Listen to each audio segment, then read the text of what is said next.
What's the current mood in both the Israeli government and in the general public now that Trump is once again our president? I think in Israel, Trump enjoys a lot of support.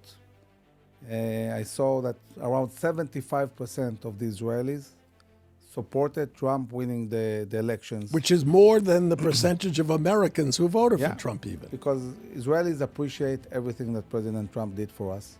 He moved the embassy to Jerusalem. He recognized the Golan Heights. He stopped this terrible deal with Iran and put maximum pressure and sanctions. He signed 4 peace agreements, a complete change of reality in the Middle East. So many things Trump did for us, and therefore Israelis are very excited that Trump was elected again. And we see results immediately. We see the president standing firmly, supporting Israel, sending us huge amounts of munitions, threatening Hamas that they need to bring all the hostages. Without President Trump, we wouldn't have seen now the hostages returning step by step. Maybe not all of them at once, but we're getting back our hostages. To get more terrorists fighting for them, because they said to them, either you fight or you don't get food, or your families won't get food. All that humanitarian aid, from what I understand, that was meant for the people of Gaza was in the hands of Hamas first, and then they distributed it based on how much you could pay or that you have to fight. So this prolonged the war in Gaza for a very long time. We fought 10 months in Gaza. We destroyed maybe 80% of Hamas capabilities, degraded them dramatically. And then after 10 months, we surrounded Hamas. We controlled the Egyptian border. And at this stage, we in IDSF said to the Prime Minister and the Minister of Defense, we think this is the right moment to shift the center of gravity from Gaza to the north, because we needed to deal with Hezbollah. We had tens of thousands of Israelis displaced, taken out of their homes, spending time in hotels and in apartments in the center of Israel.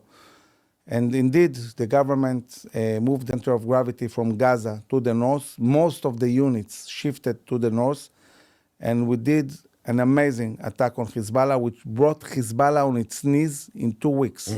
A lot of that was due to the pagers, right? The pagers that exploded and disabled thousands of middle and upper level Hezbollah operatives. Yeah, so it was an amazing combination of the pagers, which were done by the Mossad, and the very good intelligence the IDF enjoyed about where are all the long range missiles were in Lebanon, in southern Lebanon. Yeah, and southern and northern Lebanon also. And we launched a huge attack on all these sites, and also killed almost all the leadership of Hezbollah and the replacement. We brought Hezbollah into a situation where Israel was fighting a full-scale war, and there was nobody on the other side to decide that they're in a war. They continued attrition, and we attacked them on a full-scale attack. So they never got to really bring about their potential, you know, Fantastic. with the 100,000 rockets that everybody was talking about. The scenarios throughout the years were that they will shoot 2,000, 3,000 rockets a day on Tel Aviv, that will see whole neighborhoods, you know, being leveled down. It didn't happen.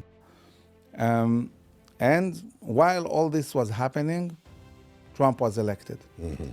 And this created a moment where we were able, after a very long time, to bring Hamas into a place where they are willing to negotiate releasing hostages. For Israelis, bringing back our hostages is very important from a moral stance, but also an operational one, because for the army to operate in Gaza when you have hostages, it's much more difficult. The reason why the attack in Lebanon was so different from what we saw in Gaza throughout the war is that in Gaza there were all areas that the IDF didn't go into because they were holding hostages there.